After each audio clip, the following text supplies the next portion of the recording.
Hello, hello, hello, hello. Okay, let me just shut the door.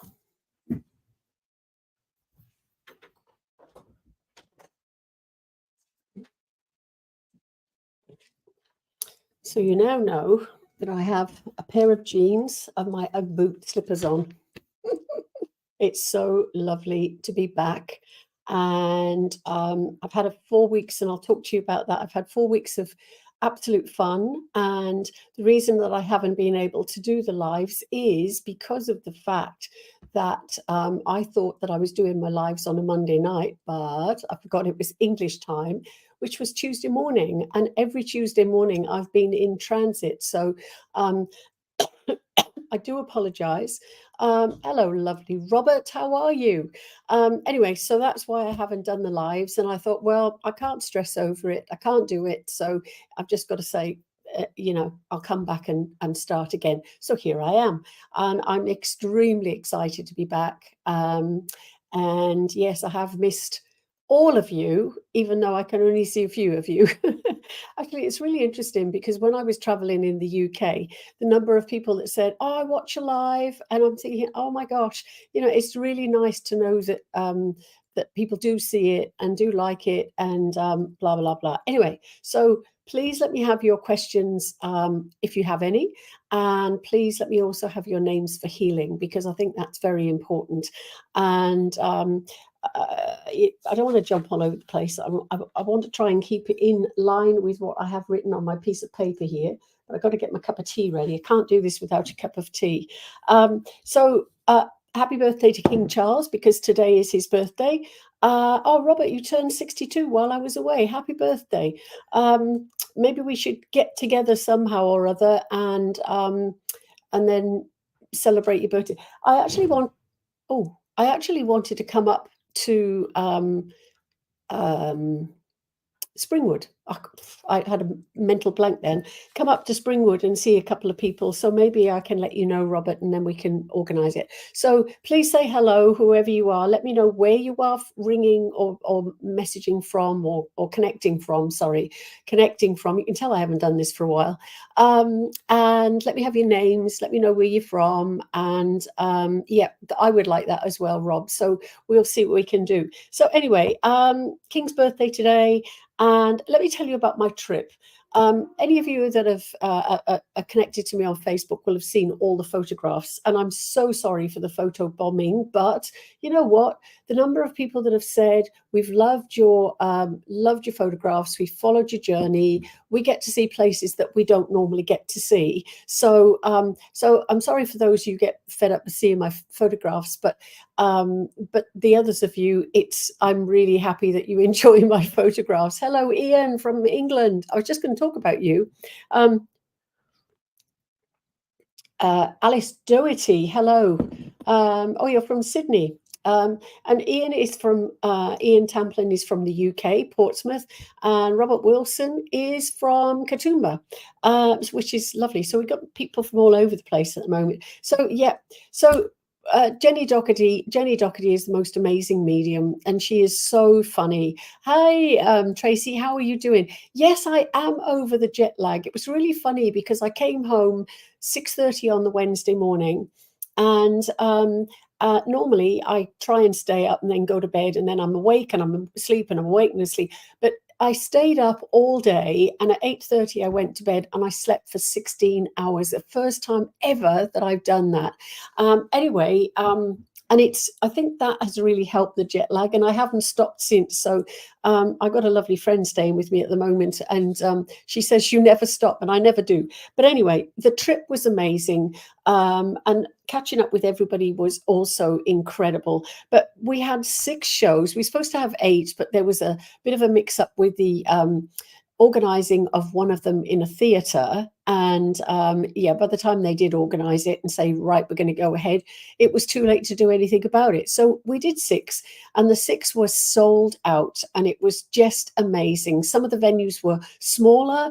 I don't think we had anything less than 50 people, but then we had 120 people, but it was just lovely. And in one of the venues, we turned up, and there were at least 12 of my old UK students in the audience. And that for me was just lovely. I could see these faces, and I'm terrible with names, but I could remember the faces and I recognized the people.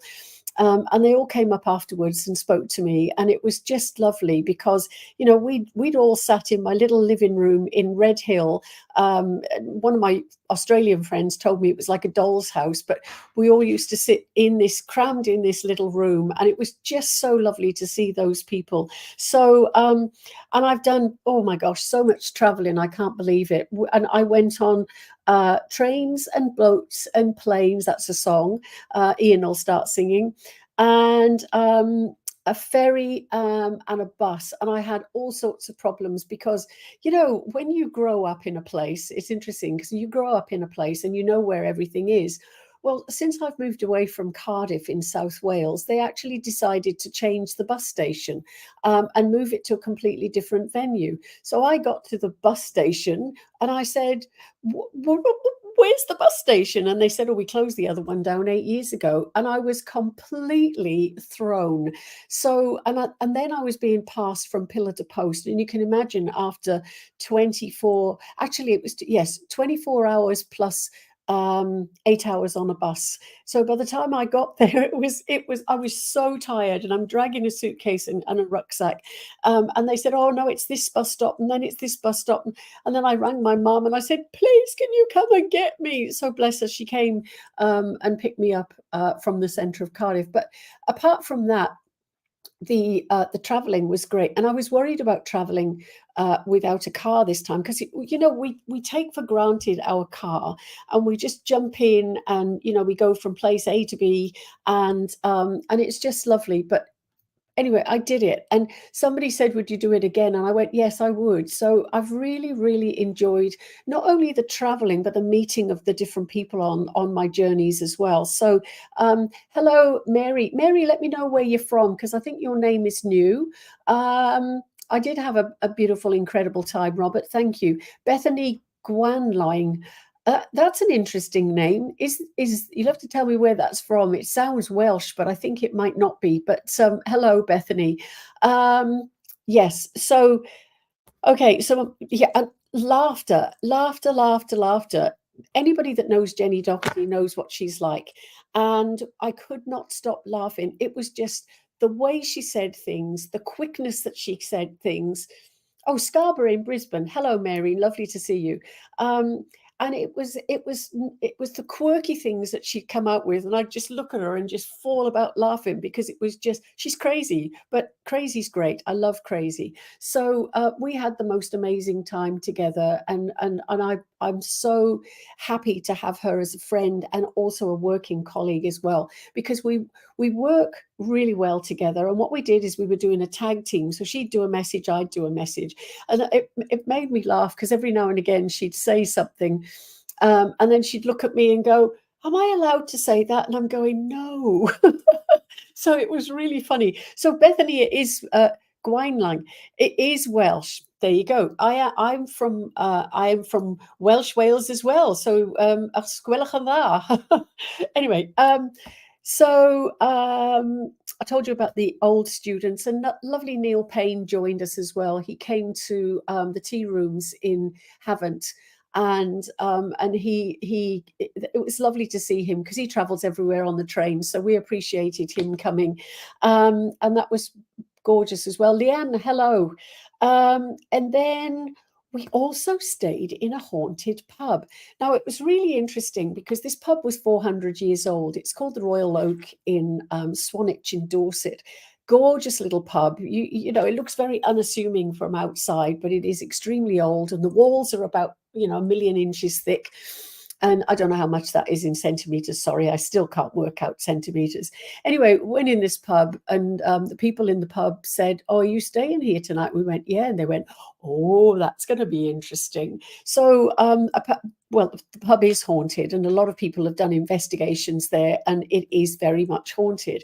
Anyway, we went up. I just realized Ethel's missing. I've got to put Ethel back. Hold on. She'll be sad if I don't put her back in. Look at that. There you go. Ethel's back. I get used to seeing certain things when I'm doing my lives, but Ethel is my tailor's dummy. Anyway, sorry, crazy. So going back to the haunted pub. So anyway, we stayed in this haunted pub and we were on the top floor. So that was the third level and it was very low. So we were ducking and poor old Jenny was doing this all the time afterwards because she said she got so used to bending over. And if you stood up, it was all right in the middle of the room, but on the edges, you had these big, thick beams and it was low and we both bashed our heads so many times. Anyway, that was hilarious. Anyway, we came down in the morning and we came out the door and people looked at us and they went, how was it? How was it? What happened? And we said nothing happened and they were really surprised. But what I did is I went up to the room in the afternoon. Hello, Michelle, and thank you. That's really nice of you. Lorraine, hello. Yeah, so what I did in the afternoon, we went up for a nap because we were tired because we'd been traveling. And I went up and I lay on the bed and I said to the spirits, now I know there was something in there because I saw something in the mirror. It was a man standing behind me.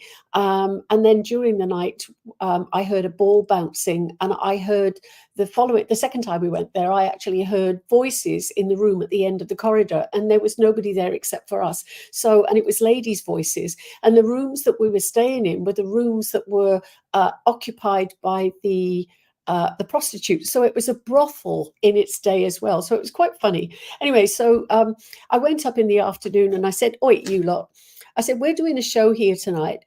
And I said, you've got to respect the fact that we're working for you and you need to leave us alone. So they must have listened because they didn't antagonize us or do anything that they shouldn't. But I did hear a ball bouncing and apparently there's a little girl in the room as well. But there's this guy and he's supposed to hop into bed with whoever's in that particular room. But and I'd already been told that. So I went in, give them what for. But we didn't get bothered. But we knew that there were things in the room. But most incredible place to stay, that's for sure. And we were very blessed to go back a second time. And we spent 3 days there just literally bumming around the town and it was just lovely. We walked 18 miles. Poor old Jenny. It was just incredible to share that with her. She nearly got blown off a cliff because we went up to over the cliffs on the coastal path there and it was blowing a gale and I said, oh please Jenny, come away from the edge because my knees were going like jelly. Anyway, it was fun. So that was the pub. And hi Ty, lovely to see you. Lovely to see hear my voice. It has been cold here. Yes, I've arrived and I'm cold. Do you think gifts of mediumship is hereditary? I do actually. My grandmother on my dad's side, oh, I've got to tell you about that as well. Orbs. I must tell you about orbs. My grandmother on my dad's side, I didn't get told until way after I'd done all my training. She was actually a tea leaf reader and she was quite a famous one in the area. She was from Welsh Wales as well. I didn't know that, but apparently she works with me and has been working with me since I started this journey, which is 35 years ago now. Rosemary, I want to sing that song, Rosemary, I love you. But it's lovely to see all of you again. I have missed you, you know, it's really funny. My Monday nights were never the same when I'm going, oh, okay, can't do my show tonight. But anyway, I'm here. So Haunted Pub, that was incredible.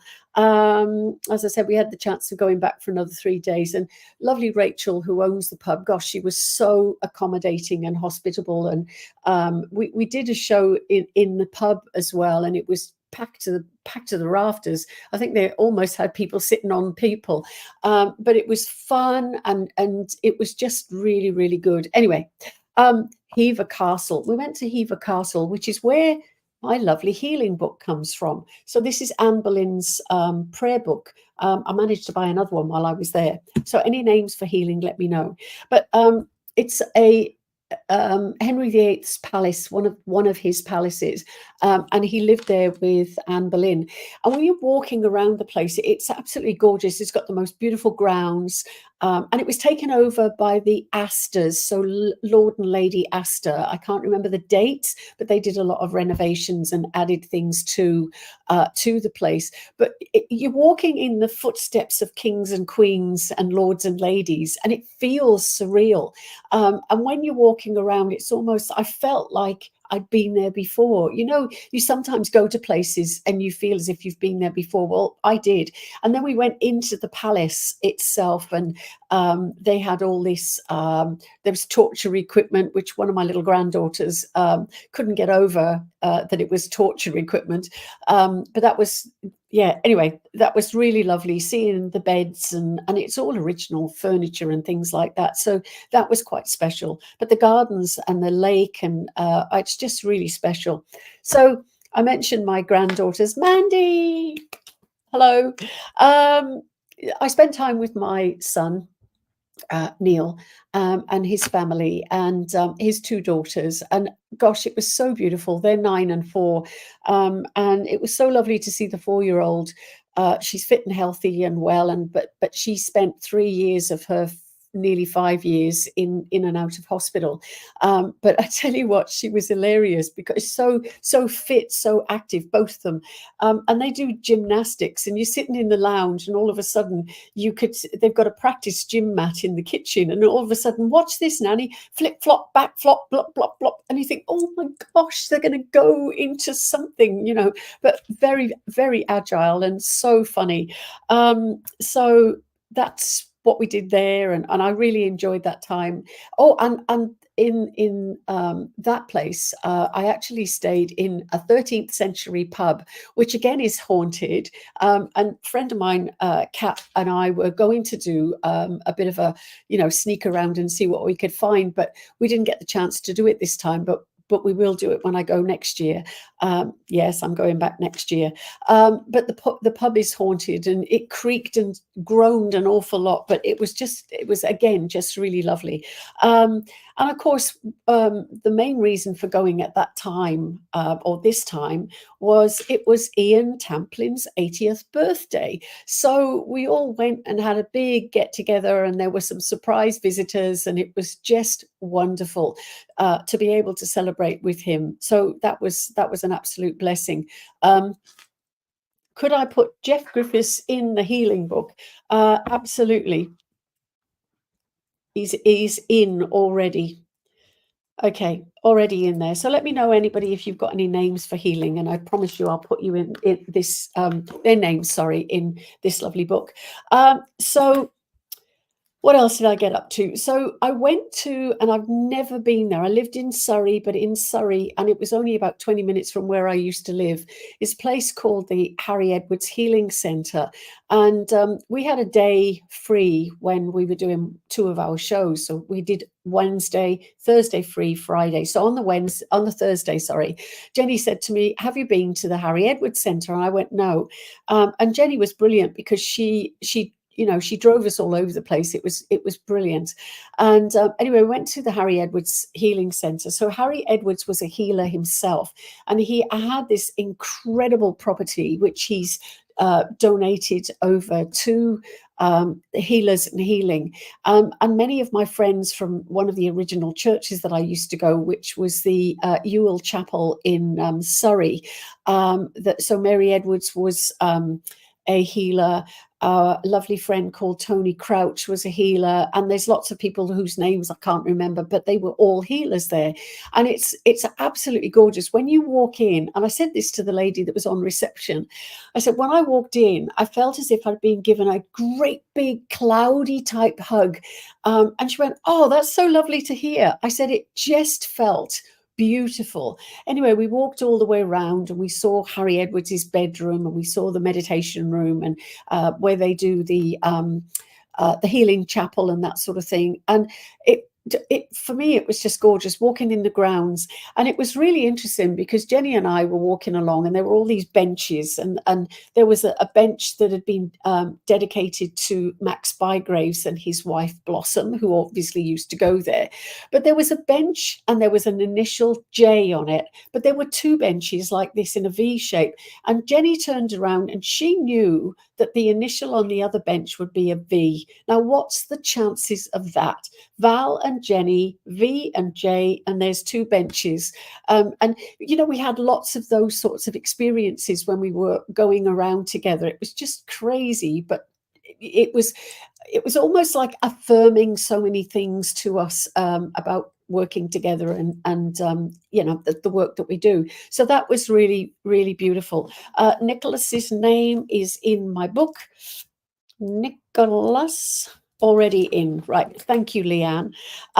So that was really beautiful. And then Jenny said to me, do you want to go to Shia, which is a tiny, tiny, tiny little village. You have to breathe in when you're driving through the streets because it is so teeny. What two benches? There was two benches at the Harry Edwards Centre in the garden with these initials on. Ian, I'll tell you about them. Oh, Ian, I need to talk to you about something again. Okay, so then we went to this village called Shia, which, as I said, tiny, tiny little roads. And if any of you have seen the film The Holiday with Cameron Diaz and Kate Winslet, Jack Black, and Jude Law, I'm sure it's Jude Law, it was filmed in that village. So we were going, and Jenny knew all of this. So she said, this is the road where she runs in the snow. And this is the pub where they went in and all met. And this is the road where she was driving and nearly crashed her Mini. And this is the shop where she went in and got her food, you know. And so last night I watched the film and I'm sitting there with a friend of mine going, oh, I was in there. And oh, we went there. It was just lovely. So again, connections to places, but it just felt, for me, it just felt very spiritual, even though that wasn't spiritual, but it did feel spiritual. Anyway, so the trip was an extremely successful trip, and so much so that people have already booked us for next year, and we are, yeah, we're just blown away by that. So we're going back in the end of May through June. So yeah, if you've got, you know, a place near you where you need us to come and do some work, then let us know, because we would be very happy to do that. So what else? So today I said to my friend, I heard that the whales were out. We were very lucky the day before yesterday, because we went down to Wollongong Harbour and there were dolphins in the bay, and they're such a spiritual animal, aren't they? They really are. Oh, Betty, hello, how lovely to see you as well. Oh, it was a statement, Ian, sorry. Anyway, so we saw the dolphins the day before yesterday, and I said to one of my friends, Chris, I said, I've heard that the whales are working their way from south to north. I said, I want to go and see them. So I did a bit of research, and it said that a place called Bass Point here, they'd been spotted. So we went all the way down to Bass Point, no whales. And then we came along and stopped, no whales. The only whale we saw was a wooden carving of a skeleton of a whale. So that was the only whale we saw. But anyway, we still had fun, and it was absolutely beautiful. I can't believe the weather in the last couple of days has been incredible. Blues. So that was funny. But I wanted to ask you, do you feel that time is changing at the moment? Because I feel that time is speeding up. Now, let me know if any of you have got this feeling as well, because, you know, I love to be able to expand time. And yes, they are moving north. That's right, Tracy. Oh, somebody just touched my head. Oh, I love that when that happens. Hello. So time, I know that I probably told you this, but before I left Australia, I was working in Melbourne. And the week before I was due to fly, I suddenly thought, oh, maybe I need to look and see, you know, just confirm my flight. And yes, very much time is flying. Yes, Bethany said the same. Anyway, I was realized that I was working up until the 5th. I was working on the 5th, and I looked at my flights, and I'm actually flying out from Sydney on the 6th. So this is Melbourne to Sydney, and that's a 11-hour, 10 and a half, 11-hour drive. I told my daughter, and she said, "You're never going to do it." I said, "You watch me." So I expanded time as much as I possibly could, and I did it. I did it in such an easy time, if you like. I drove like a bat out of hell, but anyway, I did it.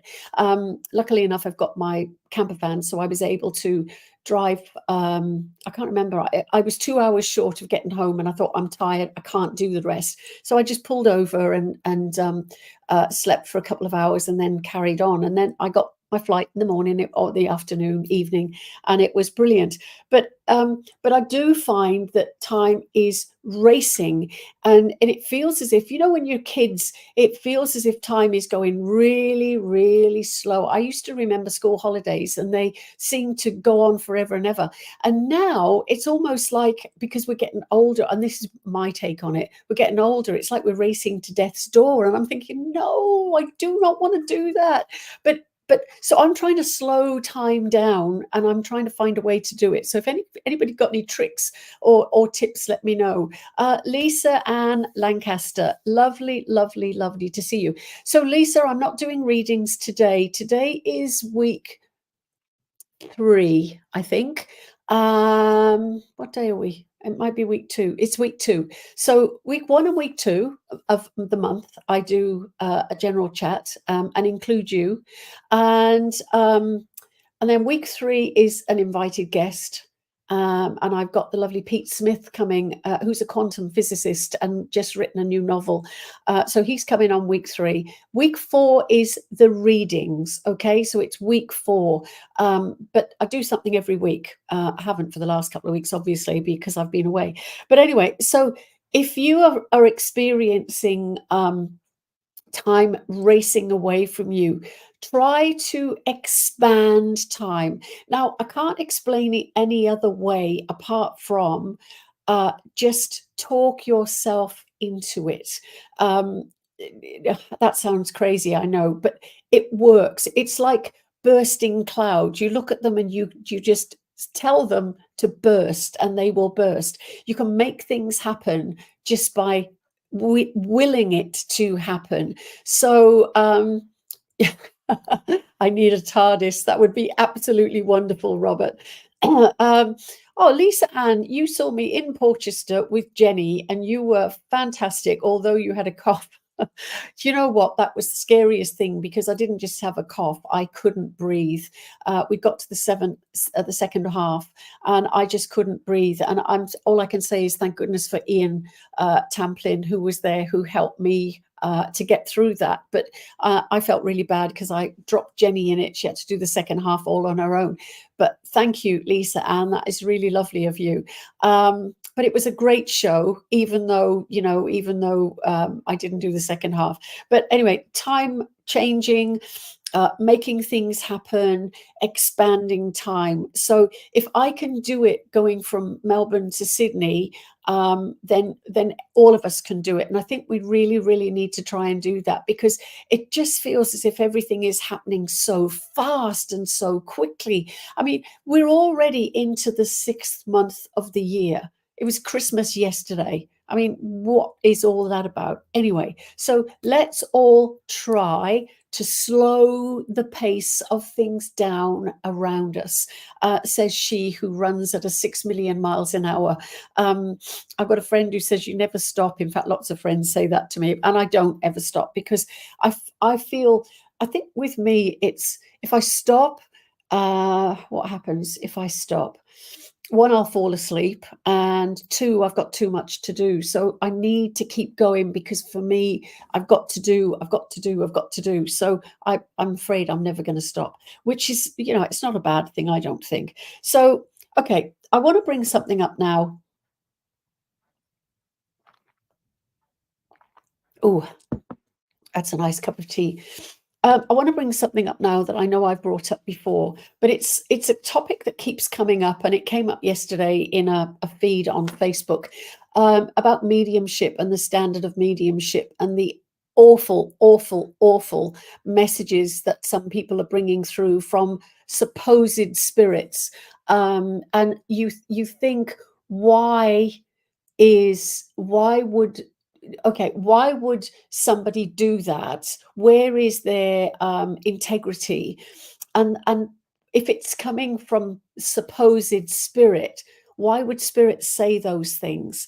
And I feel that you've got to look at mediums with open eyes and an open heart, because I'm trying to think how to word this without being horrible, but there's no other way of doing it apart from being horrible. Because I do my mediumship, as does Jenny, as do a lot of other people that I know, with a lot of integrity and honesty.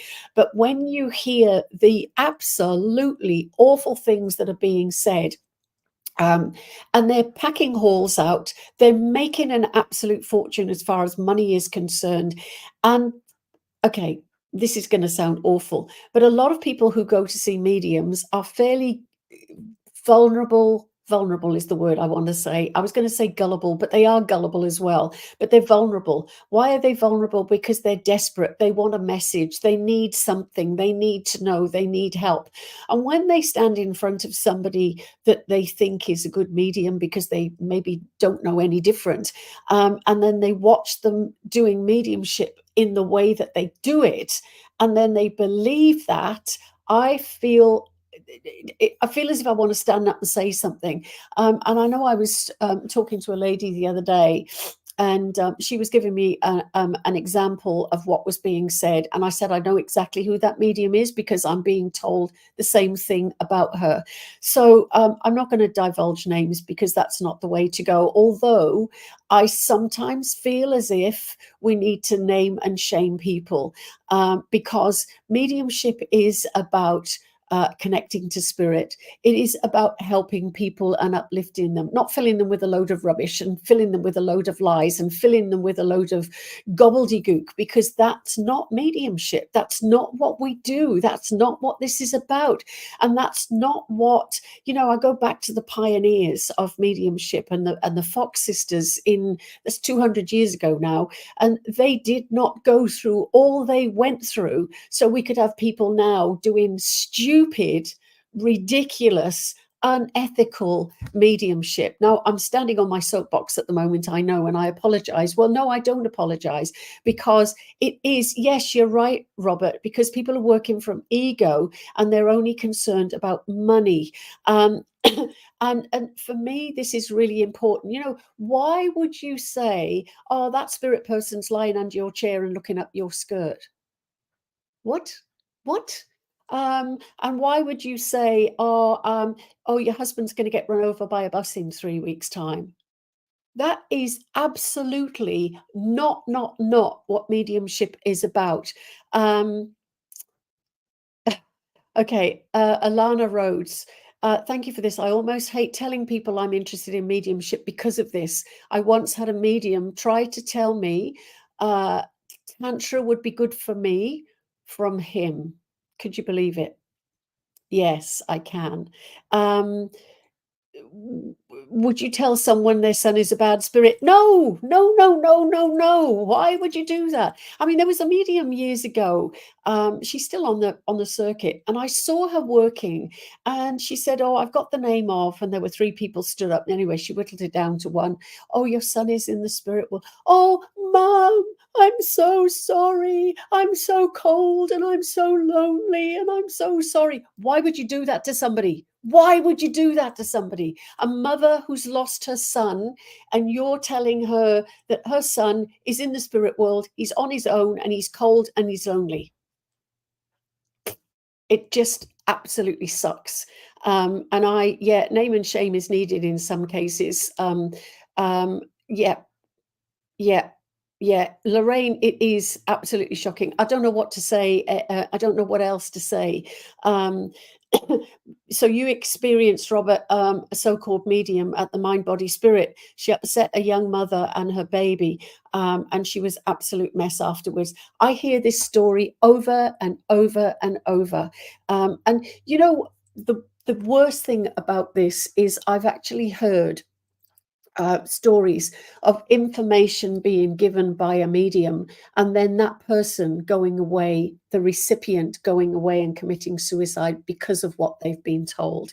And I think that is shameful. So what is mediumship about? Now, I want to just clarify this, and this is my take on it, and I may be wrong, but this is what I was taught. And most of you know, I was taught at the Arthur Findlay College mainly, but my other teachers at other workshops that I went to were trained by Arthur Findlay, mainly Gordon Higginson, which is amazing.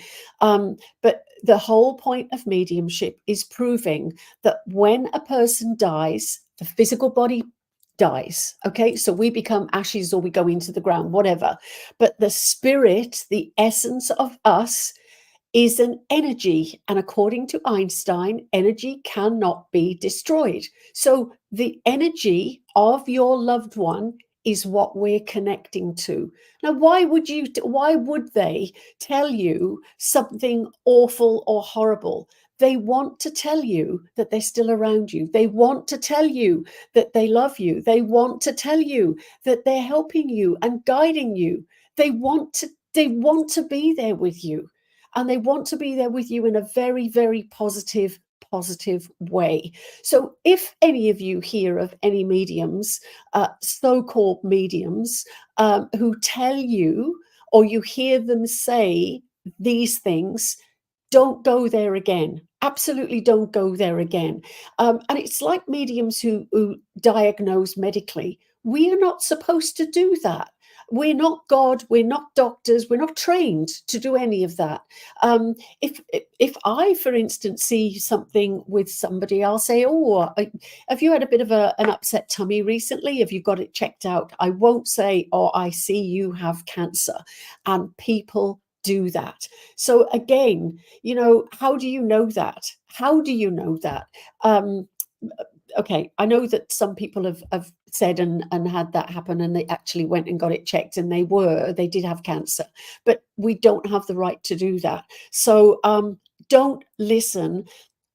And don't go back to these people either. I don't understand why people keep going back and back and back. Now, I know a lot of you here have seen my work, and some of you here have seen Jenny's work.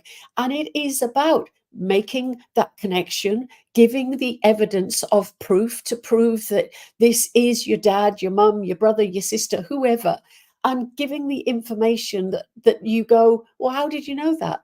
That was just between them and us, and it was something that happened so many years ago. That is evidential proof mediumship. So if you come across somebody that does any of these things, don't go back, because they're preying on the vulnerable. They're preying on you. They're taking your hard-earned money. Okay, I'm going to shut up. But as you can hear, that's something that extremely upsets me. Having done this for 30 odd years, and doing it correctly, I would be horrified if people talked about me the way I've heard people being talked about. Yeah. And Lisa, thank you. You give peace, and I can't thank you enough. And thank you, Lisa. That really means something to me, because when we do those shows, Jenny and I especially, we bring the loved one through. We give you that evidence, and then we bring you the lovely message of love and upliftment. And that's what this is supposed to be about, not doom and gloom and, oh, you're going to die. That's not what it's about. And yes, Ian, those mediums give the rest of us a bad name. And then, as one of the other ladies here said, it just carries on. And people think that when you talk about mediumship yourself, oh God, what are you doing that for? You must be a kooky, crazy, bad person. But the majority of us who do this work and do it well are good people who want to help. We're not kooky, we're not crazy. And, everybody's entitled to their opinion. And a lot of people don't believe what we do. And I get that. I do get that. But for the people that we help, we do a good job. So, all right, I'm going to get off that topic. Thank you, Robert. You're the real deal. I love that. Thank you very much. Okay, so don't forget the healing names. Now, I want to talk quickly about, I might run out of time. No, I won't. I can still do it. I want to talk on the Friday. I went out and I took some photographs because I went and saw the sunrise. It was incredible. And I was looking at some photographs, or those photographs today with my friend Chris, and she said, "Look at the orb." And I went, and Ian Tamplin, you need to listen to this. So when I actually took those photographs, I was sitting at Bellambi Beach, which is my local beach, and I was talking to Ian. So, and I didn't see the orbs in my pictures because I didn't look that closely, to be quite honest. But when Chris gets the camera and she zooms in and goes, look at this and look at this and whatever. Anyway, in two of the photographs, there were two orbs, or there was an orb in each picture. She zoomed right in and she said, oh, there's something in there. So I looked at the one orb and I was absolutely shocked because in the orb it said Ted. That's my dad's name. And I just filled up when I realized that today. Anyway, Chris quickly went on to the next picture, and there's the orb. Ian Tamplin, listen. And in that picture, I'm talking to Ian at the time I took the picture.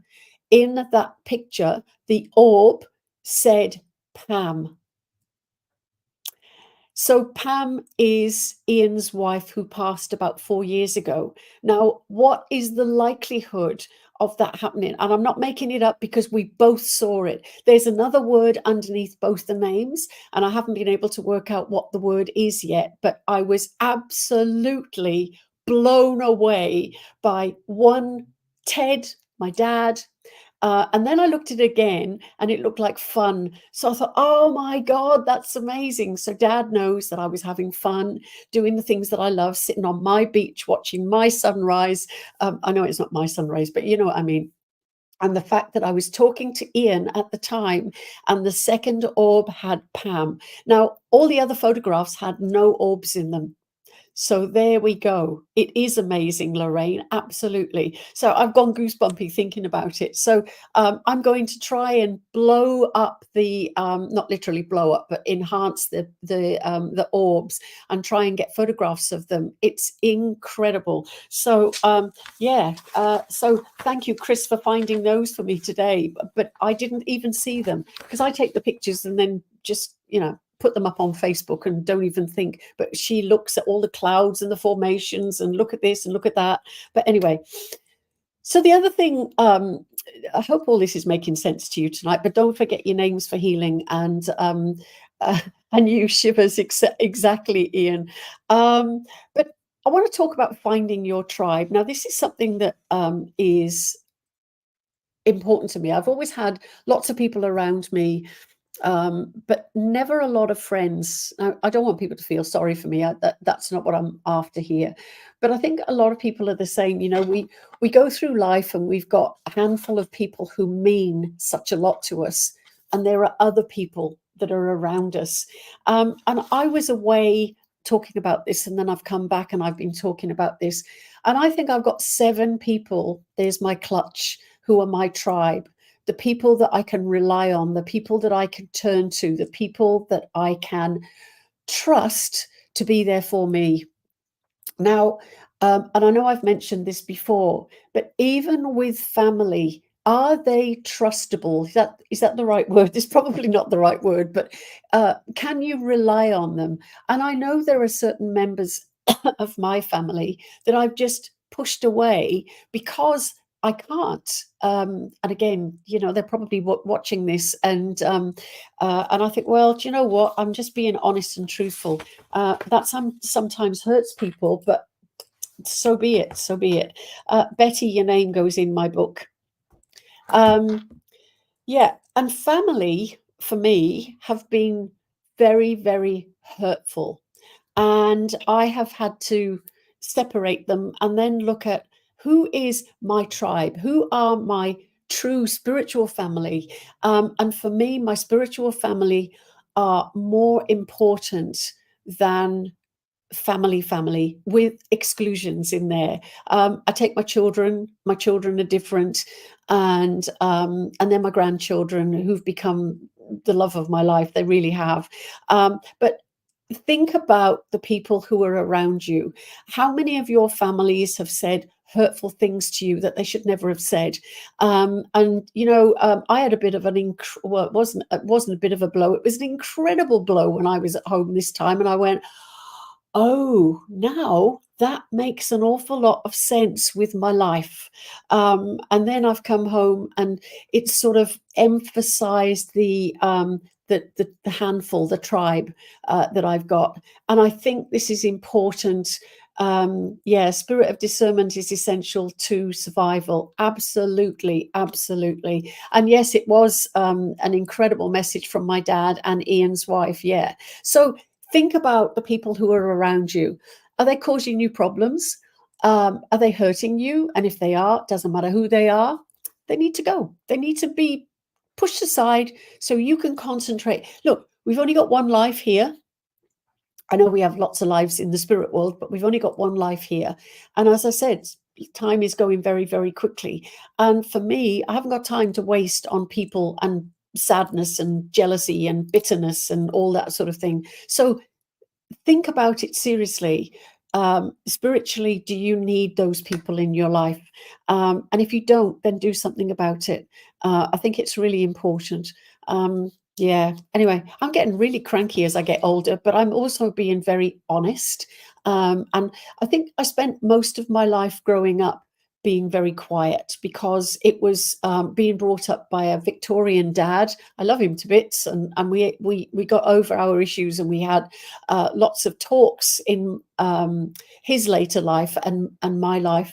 And we overcame some of those things. And wisdom does come with age, Lorraine, you're right. But you don't need that. You just don't need that. Anyway, okay. So, but I think honesty and honesty with yourself, be true to yourself. Don't, that's what I was saying about, we had to, what's the Victorian thing was, you are seen but not heard. So you don't speak, you keep quiet.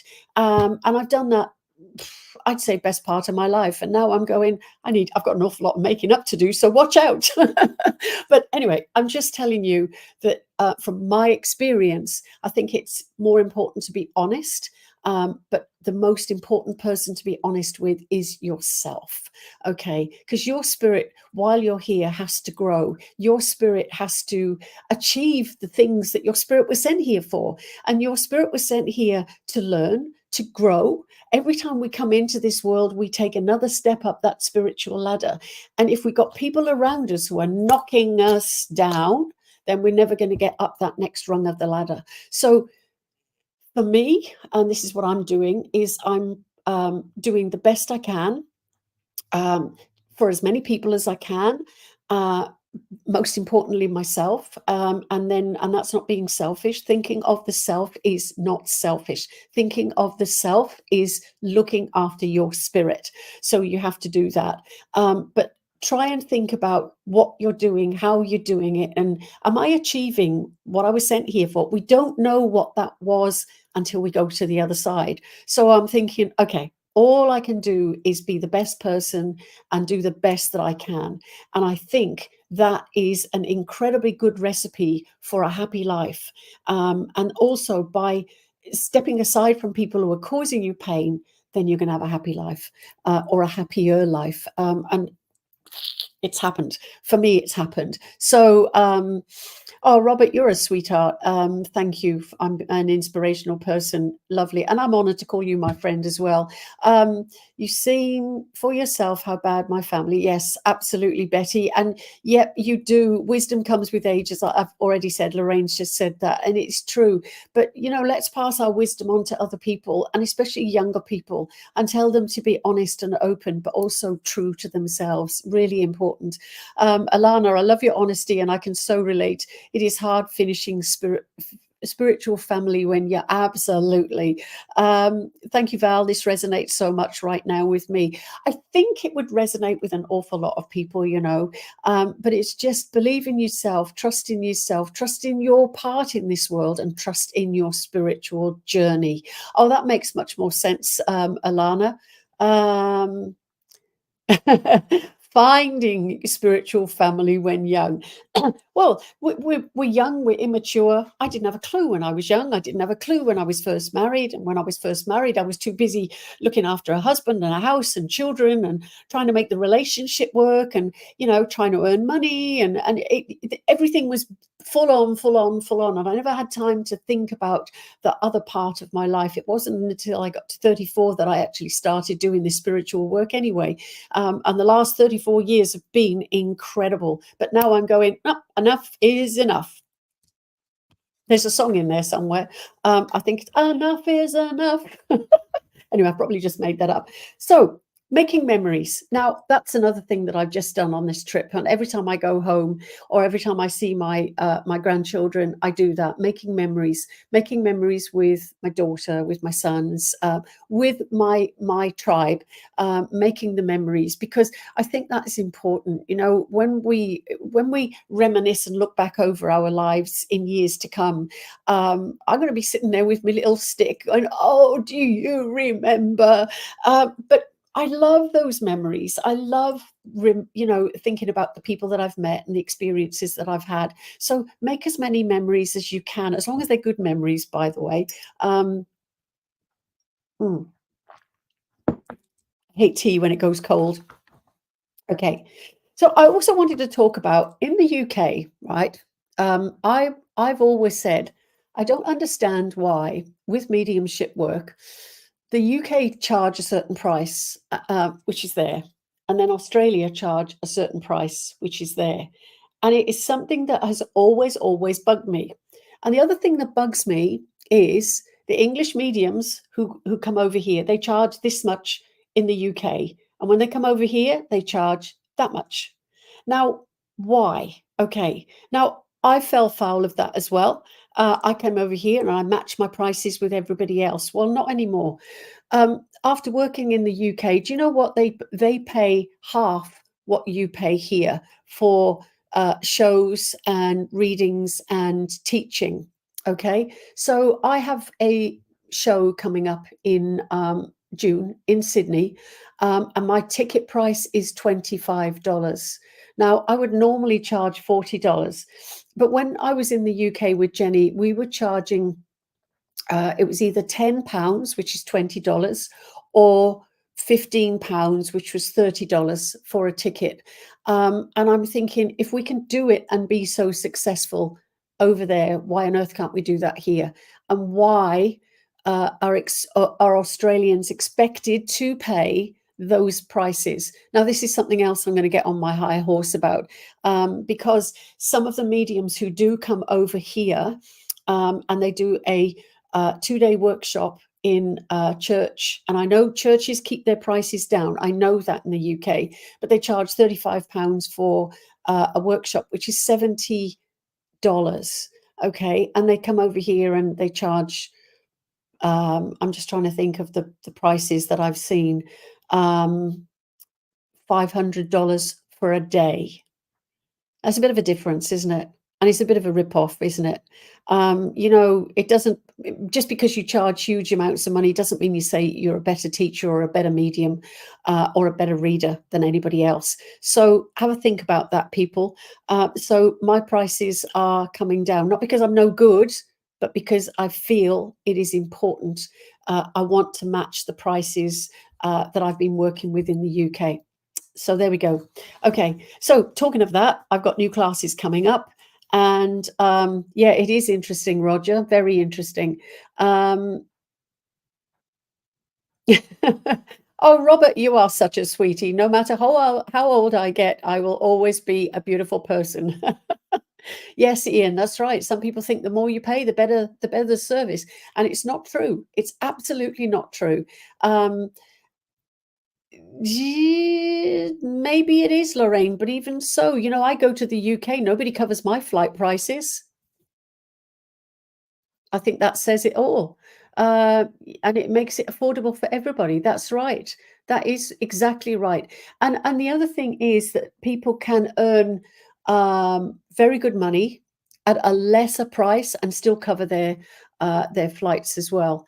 But as I said, I go to the UK at least once a year, and nobody ever pays my flight prices, and I do okay at those smaller prices. So again, be aware of that, everybody. So new classes starting on Thursday. So I keep my classes small, so I can make sure everybody gets a better experience. And so it's an online class for 7 weeks, and it's a 2-hour class. And there are only 2 places left if anybody's interested. And you can find all the information on my website, which I will put up now. There it is. Oh gosh, you can tell I haven't done this for a while. And Lorraine has just said they get more people attending if they reduce their prices. Bingo. Absolutely bingo. Which means in the long term, they, oh, look at that. That in the long term, they actually would make more money. So you reduce your prices. Oh gosh, I'm loving my bubbles. I wonder if this happens. Let me do that and see what happens. It didn't happen. I normally do that and I get a starburst. It's really good. Anyway, okay. So yes, if they brought the prices down, they'd have more people attending their workshops and whatever they're doing, and they would get more bums on seats. Ian, you're right. You're right, and people would be better educated too. Absolutely spot on, Lorraine. So we in Australia need to be thinking about what I'm saying. So I've been here now 14 years, and I've seen this for 14 years. And I know I fell foul of it, and I was charging, higher prices, but I've brought my prices right down. It's great. Let's be honest. No one has money these days. Absolutely. We're all struggling. I came back after a month and went into Aldi's. I couldn't believe that for instance, the blueberries had gone up from 3.50 to 7.50. What? Anyway, we need to look at it. We need to be kinder to people. We need to look at the fact that people are struggling. So we don't want to be doing stupid things. So my show in Sydney is on the 19th of June, which is at Mortdale RSL. And again, everything is on the website. And I'm also doing readings, and I've been inundated since I come back, which is great. And house parties, which it's a wonderful thing to do a house party. Yeah, your pay hasn't gone up, right? That's exactly right. And we all struggle through COVID. I mean, I used all my savings during COVID. Yeah. Anyway. But I think a lot of people did. A lot of people did. So there's a lot to think about tonight, and let's do a house party. Yes, Keris. I'm loving watching you. I would love you to marry me, not literally marry me, but to be the person that was going to marry me to somebody. Not that I want to marry anybody, because I can't find anybody that's decent. Anyway, you lot have been great tonight. Thank you. And I really have missed working alongside you all. And I said to somebody, I'm sitting there talking to a screen and I'm just talking to myself, but I actually know that there's more than the people that I can see here on, and that's absolutely wonderful. So let's manifest a man. Keris, I love you. But thank you for joining me. Thank you for listening to my rantings and my honesty. But I think, let's be honest with ourselves, and let's be honest with one another. But yeah, if you see people who are being, I can't think of the word now, but doing mediumship in the wrong way, let's tell them. It's funny, I came across one of these mediums today, and I actually was going to send her a message, and I had to stop myself from doing it. But I think, I think we should think about outing these people, and just being honest, because there's too many people. And the other thing that gets me just, yeah, anyway, I could go on forever. But the other thing that gets me is somebody will go and do one workshop and then they're out there charging $1 gazillion for readings and workshops, and they haven't got a clue what they're doing. So there is no responsibility or integrity. That's the word I was looking for. There's no responsibility or integrity with that. And when you think about it, the work that we do is dealing with people's raw emotions. We haven't got the right to hurt people. We haven't got the right to jump on them from a great height. We haven't got the right to do that. So if you're a medium and you're listening to this, think about what you're doing and think about how you're working and think about the responsibility you have to the spirit world, but also to your recipients. I think that's a good note to finish on, don't you? Lorraine says, thank you. Alana said, hope you come to the Sunshine Coast soon. I think you messaged me, Alana, and I'm not sure that I'm going to be able to get up there yet. But anyway, I'll work on it. Mary says, thank you. Robert, you'll always be my rainbow friend. You certainly will. Keris, Betty is laughing at you. So she's going to find me a man. I love it. Always love your Monday night chats, Leanne. That's so lovely. And it's same in the wellness world, Val. People do more harm than good so often. I did message, yes, I might try to come to Brisbane. Okay, I'll come back to you, Alana. But yes, it doesn't matter. It's something about this. I'm going to call it light workers. But when you're in the light workers world, there is an awful lot of disputable, is that a right word? People who come up with, or even the healers telling you you've got all sorts of ailments when you actually haven't. And again, I know you're trained to do certain things the same as I am, but I still don't have the right to diagnose or tell people certain things. So let's think about what we're doing. And if you can't out them, tell me. I might.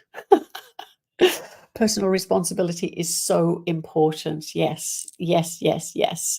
So, okay, I'm going to say goodbye. Thank you so much, everybody, for joining me and being here. You have been amazing. I will see you next week at 7 o'clock. If there are any topics you want me to cover, let me know. And if you want me in a place near you, let me know. But just stay safe, look after yourselves, and remember, always be true to you. That's the important thing. Okay, take care. Thank you all. Thank you for listening. Bye.